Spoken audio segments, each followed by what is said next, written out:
Retro. Are you an aspiring Jedi, or do you dabble with the dark side of the Force? Regardless of whether you fancy yourself a defender of the light or an aspiring Sith Lord, you're going to need a lightsaber.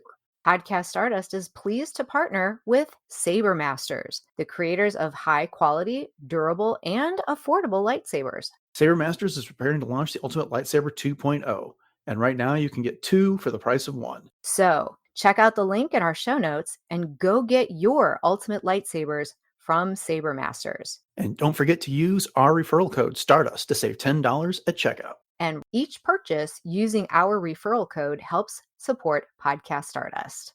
Hey, this is Catherine Tabor, Senator Padme Amidala from Star Wars The Clone Wars. And you're listening to Jay and Dennis on Podcast Stardust. Stay on the light side.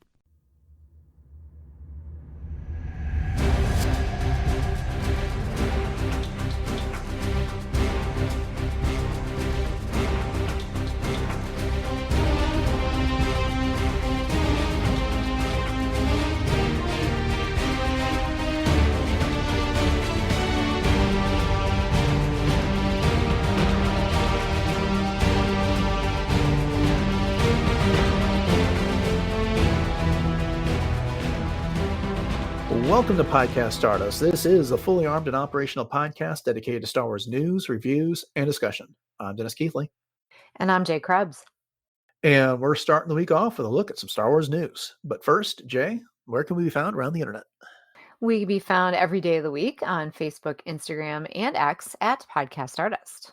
Right. Okay, the dish is aligned, the signal's boosted to maximum output, the shield is down. We are now broadcasting to the galaxy. So, it's an interesting week, or had been an interesting week for Star Wars news, I should say. And I want to kick it off with this because I've been driving myself crazy with all kinds of speculation. Ahmed Best is teasing something on his Instagram account. He posted a selfie in a motion capture suit, and he included the caption, "Just when I thought I was out, they pull me back in." That by itself doesn't mean a whole lot until you go through the hashtags, which are hashtag mocap, hashtag Star Wars, hashtag Jar Jar Binks, hashtag Activision, hashtag Jedi, hashtag Sith Lord, hashtag Kelleran Beck. Yeah. And this is a recent picture. This is a very different rig and outfit that compared to what he was doing when he was doing mocap for Jar Jar Binks back for the Phantom Menace. Yes. I've got some thoughts, but what are you thinking, Jay?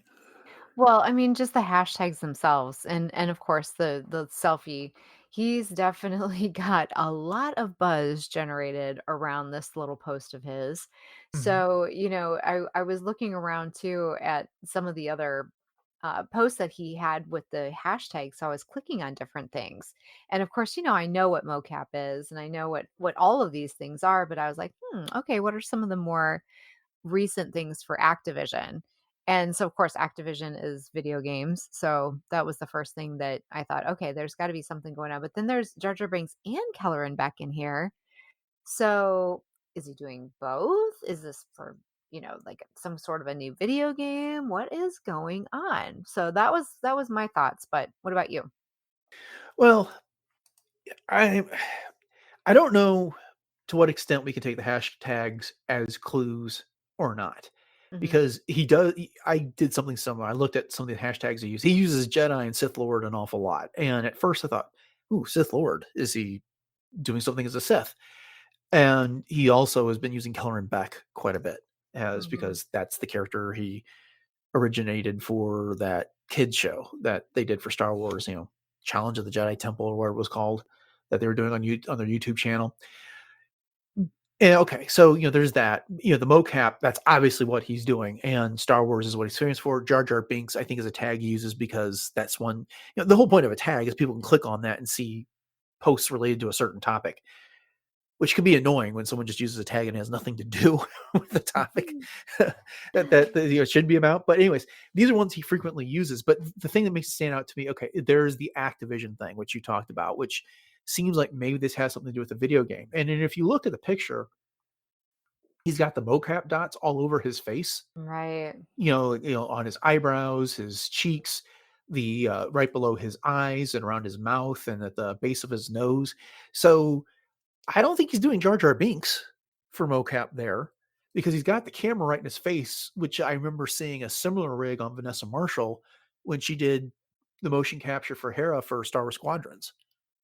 Mhm. So I'm thinking, it's obvious he's doing mocap, but it could be Kelleran Beck that he's doing a mocap for.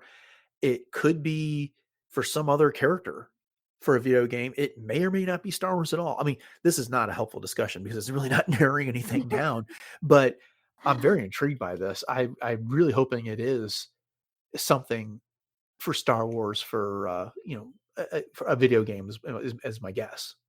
Yeah, no, I'm totally with you. And I even went so far as to look at his IMDb page because sometimes they have the upcoming things, you know what I mean, on there. And so I cheated a little bit that way too, but it didn't really help me out. Yeah, yeah. Well, this also reminds me, how long ago was it that Anthony Daniel did a shot of himself in a mocap suit? Yeah, That's true. Yeah. that might have been for the Ahsoka series because C-3PO showed up there, but it seems like he got in the costume from that, from everything I've heard. Hmm. So still unclear what that was all about. There was a droid series that was talked about back at that Investor Day in 2020. So who knows? And I don't know. I'm very intrigued. I'd like to see what this is, but it's cool to see him getting work because he is Yes. the mocap OG. So Oh, yeah. Yeah. He was the pioneer of all of it. And like mhm. you, I'm just tickled to see him doing stuff, especially with Star Wars, because as we know, his history has been a little bit of a rocky one, especially with some of the fans. So it's exciting to see him excited. Yeah, yeah. Well, it's cool to see the reception he's been getting lately. Oh yeah, Because it's been very different than what it was back when the Phantom Menace first came out. indeed. All right. Well, we will watch these developments with great interest. So Nice. Yeah, let's excited. move on to some book news. And this is where the bulk of our news actually comes from for the week. But up first, we have the announcement of the rise and fall of the Galactic Empire, which is an in-universe history book. I wouldn't call it a novel. It's going to be published by DK, coming out on July 9th. It's going to be written by Dr. Chris Kempshell, who was one of the authors on the book, I think it was called something like The Battles That Shaped the Galaxy. And the description is it's going to explore the dark times from stories across mediums, including movies, games, series, books, and comics, with chapters covering every aspect of the Emperor's regime. And it is going to be told from the in-universe perspective of uh, Beaumont Kin, who was the professor in the Rise of Skywalker, and then he was also one of the characters that was in Shadows of the Sith. What do you think about this one, Jay?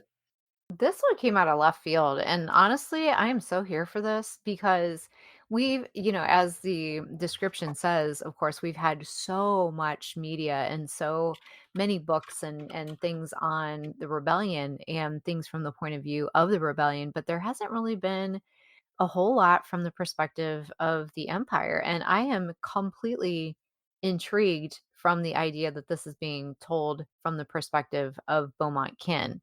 because I know that he worked for the empire for a little while and then he went to the resistance, but wasn't he at like some kind of academy or something like that and then switched over to the resistance?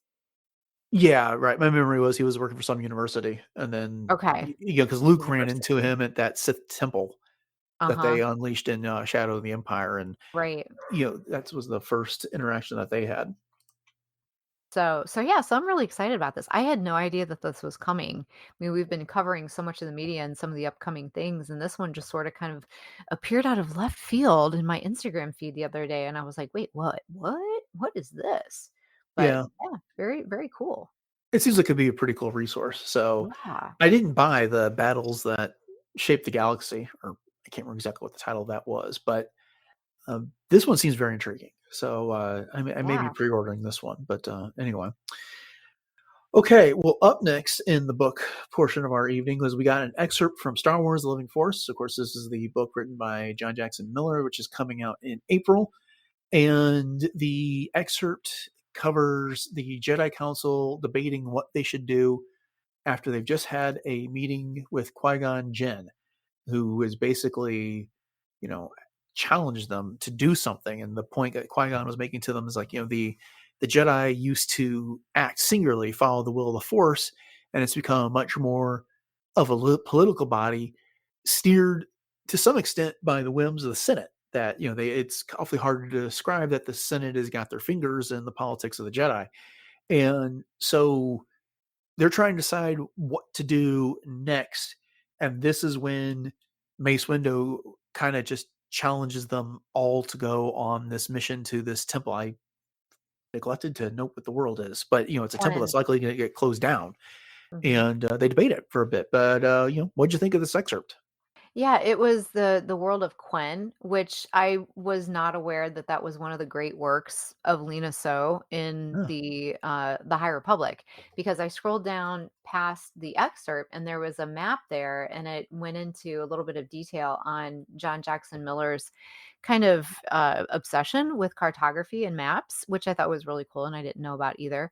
But they all decide to go to this world. So I think it's kind of a really cool bridge between the High Republic and this new book that is kind of intertwining the current, if you will, Star Wars that we know.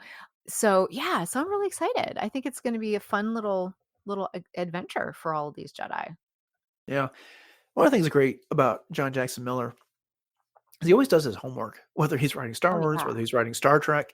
He dives into past stories and unearths those details and finds a way to integrate them into his books.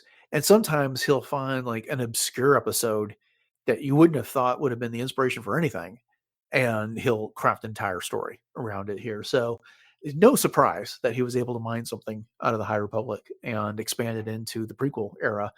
I think it's been great with the High Republic in general, has been influencing a lot of other stories that come lately. Of course, Charles Soule has mentioned a number of details from it in the comics that he's been writing lately for Han, Luke, Leia, and such, in the main Star Wars title, and some of the other spin-off stories that he's been doing.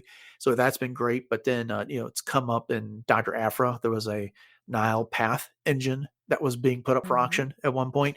So the High Republic has really infiltrated the rest of Star Wars, which has been great to tie that era into other Star Wars. But yeah, I can't wait for this book to come out. It's good to get more of these stories featuring uh, the Jedi from that era that precedes the Phantom Menace. Right before Mhm. the Clone Wars starts. Is It's neat to again. It was an era that had a number of stories and legends, but has not had as much come out in our current continuity. So Right, I'm looking right. forward to that. Me too. And just the fact that there's a couple of these Jedi that are on the council during the prequel era that were also part of the High Republic, Obo Rancisis and Yarl Poof. And they're two of them, the characters that are actually in this excerpt and in this book too. So again, there's that little kind of bridge between the two, which is awesome. Yeah, and of course Yoda. So And of course, Yoda. There's always Yoda. Always Yoda there always Yoda. is. That's very good, very good. Okay, so we got a teaser for the High Republic. Speaking of which, Edge of Balance Volume 3, which is of course the manga that's been spearheaded by Daniel Jose Older for the most part. And this Volume 3 is also being co-written by Shima Shinya with art by Mizuki Saka. Let me give that another try. Mizuki Sakakibara. We're gonna go with that. It'll be arriving on August 13th. This story, as it's been described, will feature the return to Banshee with Jedi Knight Lily Tora Asi. The cover, which was revealed on StarWars.com, features Jedi Master Archov, and it's amazing looking. Yes, it is. And then the description of the book is the destruction of Starlight Beacon also destroys the peace once protected by the great Jedi of the High Republic era. And the year since Jedi Knight Lily Tora Asi defied the Council's order to return to Coruscant, the Nile continued to storm through the galaxy, advancing in from the Outer Rim and expanding their territory. Despite the encroaching storm wall, Lily stands her ground and reestablishes Banshee's Jedi Temple. Banshee is not to be abandoned, and its long-held secrets begin to unfurl as Jedi Master Arkoff returns to connect the pieces to a mystery long buried. So, what do you think? Oh, this is fantastic. I mean, I didn't know that we were going to be treated to this, so soon, I guess you could say. We've been having our attention pulled so many other areas, and so this one kind of crept up. Have we talked about the fact that this was going to be part of the release schedule for this year? Because I don't remember talking about this, but now that I'm seeing this cover, I'm just like, oh wow, I am all about this. I could be wrong, but I don't think it had been announced Okay, thank you. prior to this week. We also haven't been getting any episodes of the High Republic show to dive into these things either. I No. don't even know if the High Mhm. Republic show is coming back at this point. But, and that's where a lot of this stuff gets announced, and we get teases of future covers and stuff like that. So the fact that this cover was just put on StarWars.com and not saved for an Mhm. episode of the High Republic show doesn't speak well for the future of the High Republic show, I think. Uh, No, you're right. I'd be I interested agree. to see, because, the This Week in Star Wars went away during the actor strike. Yeah. And they were running like dispatches for a while, and they may still do a couple of those, but it has not come back since the strike ended. So those all may be a thing of the past, but that's another story. Yeah. Well, they have those little shorts on YouTube, which is about all I've been seeing lately, and they're the same ones that you see on their Instagram reels in just their stories. And so it's just these quick little hits, these quick little shorts of things. I think But those are the dispatches I was talking about. uh-huh. Yep. Yeah, yeah, which Exactly. is fine, but not as satisfying. I know I enjoyed the High Republic show. I enjoyed hearing from the authors and stuff on a regular basis, and uh, Christina Ariel was fun when she hosted those things. So I don't know. Yeah. I hope they come back at some point, but it's not looking promising. So No, I really do miss Christina. She was a breath of fresh air. She really was. She always made me smile. I have to say though, these sketches, these pencil sketches that they have on StarWars.com of the new character concepts for Lily and the younglings, Nima and Viv. Is it Viv Niana, Niana Viv? Is that how you say that? It's kind of a back and forth kind of a thing. But these are beautiful. I mean, these are frameable sketches, and I'm just loving these. yeah, I like them as well. I mean, you can see the growth in the characters over the course of the Mhm. year. I'll have to be honest. I was struggling to see what the difference was with Lily between how she looked before, and I just didn't get an opportunity to pull down volume one of Edge of Balance to see what that might have been. Mhm. But Yeah, I've actually got it right in front of me. I think she just looks a little older, just a yeah, little bit more she's polished. 16 when we last saw her, or something like that, Mhm. or somewhere in her teenage. I mean, I know Vernestra Rowe was like the youngest Jedi Knight in the Order, and so Lily would have been just maybe a little older than her, but Mhm. still, she was not particularly old for a Jedi. True. Very true. But that cover of Arkoff, the colors they Cool. chose for his fur, it's that almost like light blue gray with the snow going on, and him in his robes with the I don't even know what you call that he's wearing on his chest. It's just Yeah. such a fantastic image. He looks so imposing as a Jedi. It's like a bolero, but not, and it's all gold, which is really Yeah. cool. And he has blue eyes, which I did not know. Well, I think we've only seen him in black and white Yeah, in the pages, exactly. Exactly. Edge of So it's like Balance. now So, seeing him in all colors is super cool. And I love the vision of his lightsaber just kind of coming off the page. And he's mhm. got a very interesting hilt too, which I never really paid close attention to either.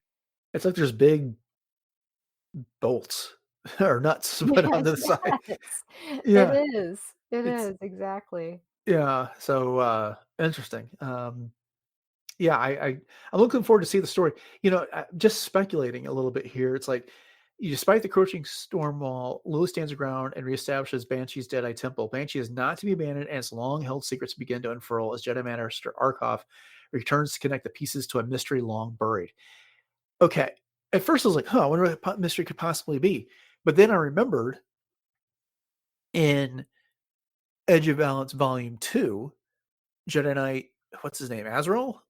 was the one that was having the issues with having had the encounters with the Nameless, and then he showed up in the Shadows of Starlight series that Charles Soule wrote. He'd fallen to the dark side, but he was kind of like one of the keys to them learning more about the Mhm. Nameless. So that's my guess, is that Mhm. this might be part of the solution to dealing with the Nameless. And it's fine. This is a multimedia event. The High Republic is. I said that like Yoda. Didn't even intend to. Uh, but it was so weird because it felt like there was almost no emphasis put on Volume 1 of Edge of Balance. But all of a sudden, something that was in Edge of Balance Volume 2, which, and I don't know this for certain, seemed like it was like one of the least talked about things about the High Republic, has the potential to play such a major role in Phase 3. Mhm. Mhm. No, I totally agree. Yeah, I'm sitting here looking at precedent right now, and Arkoff is actually on the front of this one too, but he's looking like a very feral Arkoff on the front of this one. Oh, yeah, he was on that one. But he's Yeah. he's just different. Like in this one, he looks like he's all about the command of his presence and that he means business. And like I said, in precedent, he's just looking all feral. Yeah. And the other thing about that is that I know I was confused because there was 2 volumes that were set during Phase 1. I was confused myself for a second. Yeah, this cover with Arkoff is far superior in my Oh yeah, opinion. I Um, agree. so I'm excited to see how that all turns out. Okay. Well, we got one last story in this week's news, and it's kind of unfortunate, but Respawn, which is a division of Electronic Arts, has canceled their first person shooter Star Wars game amid a major company shakeup. They are doing some reorganization. They're laying off, unfortunately, 5% of their staff. And this first person shooter game has, yeah, gotten the axe in as part of the deal. Apparently, Electronic Arts is looking to focus less on titles that they are licensing and develop more of their own brands.